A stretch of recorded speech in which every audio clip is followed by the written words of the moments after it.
Hello there, this is Deborah, and today I'm back with part B to show you how the foam and whip soap is going to whip up. If you haven't seen part A, you might want to check out part A. Sorry about that, my camera just moved. Well, I kind of bumped the camera, of course. So this is what it came out like. It's really nice and white, and I am going to whip it up, so it should whip up pretty good there. I'm going to be using an 8-ounce low profile jar here with a lead, a metal lead. I have some rubbing alcohol, which I've already cleaned my area, so that's already taken care of. And I'm using an 18-inch piping bag, a 45 centimeter. This is a featherweight bag by Wilton. The tip I'm going to be using is 4B. So I'm going to go ahead and these tips I'm not going to use at all. They just didn't come out right.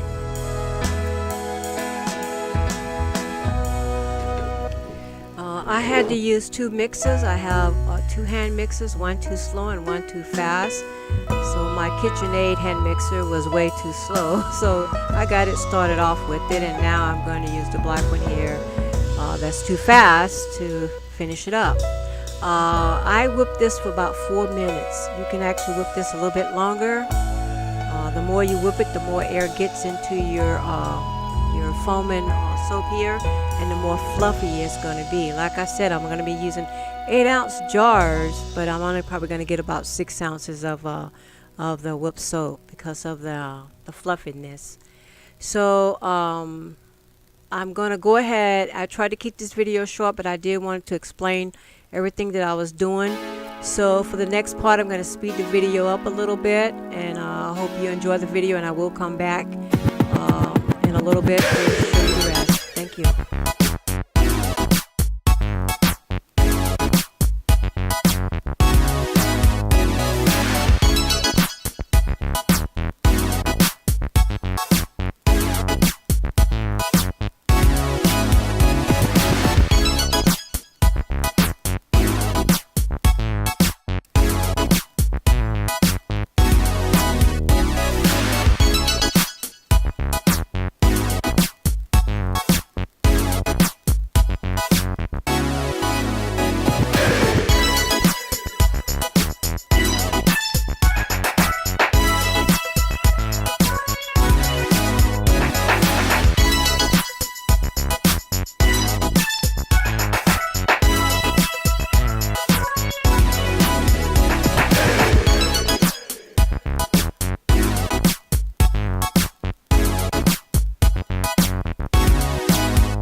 Okay, I've slowed it down here, so now I can kind of explain what I'm doing next here.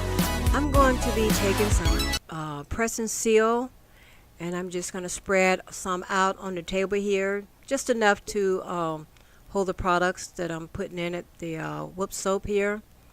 If you're making more colors and more batches, you can take two pieces of press and seal and put them together, two sheets, and put them together. That way you would have more going the long way, the short way, I guess. But anyway, I'm just going to spread it down on the press and seal here, because this is actually going to go inside of a piping bag. The color I'm using here is it's a purple by BeScenedt, but I've kind of got it just a little bit lavender. I didn't want it too dark, so this is a really nice color for me. There's so many ways of doing this. There's just so many ways. You can just take all of your whipped soap and put it in a featherweight piping bag or a plastic bag, or however you want to do it, and just put your tip. Or, you can mix the colors together. You can do it that way. But this works out easier for me, I think. It's just less work to clean up afterwards. So I really like this. There's so many different type of piping bags made nowadays. I do have some smaller piping bags that I can put 3 different ones into, like a little disc or something, and that goes into the piping bag, and you get 3 different colors or 4 different colors from that. But I just wanted to show you more of an easy way that I use today here to get this technique done. Now the hot pink that I'm using here, this is actually red high heels by BeScenedt. The Mica is a red high heel by BeScenedt. If you put it more mica, you get a darker color, you get more of a red color, but I really wanted to keep this kind of a hot pink. This is my theme for my Mother's Day, and this is actually one of the products as well that's going to go into my Mother's Day gift set, which will be posted on the website pretty soon. And hopefully the videos will be up, and the products, you can see all the products that's going to go inside of my Mother's Day special. I'm still working on Easter. It'll be here before you know it, and I won't even have anything made. But Mother's Day is a big time for me, and I guess I'm just gearing up for what works out for me. Once you put your press and seal together, like I said, the press and seal, it seals very well. There's a few things you just want to watch out for when you put your whip soap inside. You don't want to go too close to the top there because it will oodle out. It will just kind of ooze out. So you don't want that to happen. The press and seal works really good, but me and these gloves, that's a different story. But I got to keep them on because, you got to do everything right. You got to do the right stuff. So I got on my gloves, my hair net, my apron, the whole 9 yards. But anyway, you can't see all that, so that's good. That's fine too.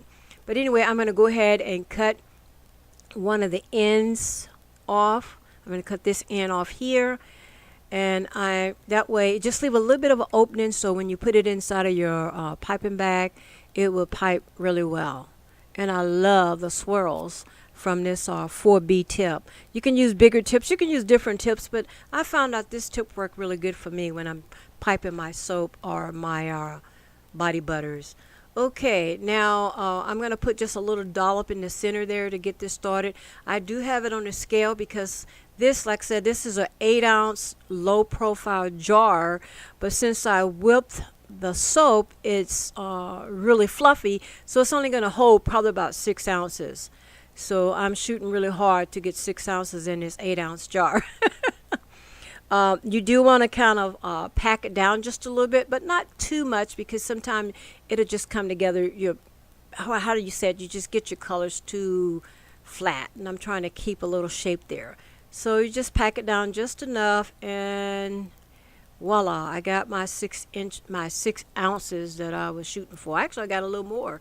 And I always like to put more, that just in case, my scale, hopefully my scale ain't off, so that's why I always put more. And the glitter that I use is biodegradable glitter. I got to get that right. And the lighting is not that great here, so you couldn't see all those pretty sparkling colors that it brought out. And I didn't put too much, just enough to kind of, when you open the jar, it's like, whoa, that's really pretty.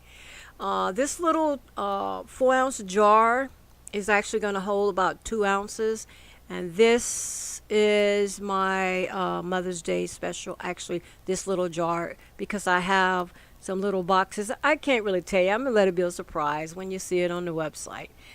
But anyway, I'm going to go ahead and stop this video now because I don't want to take too much of your time up.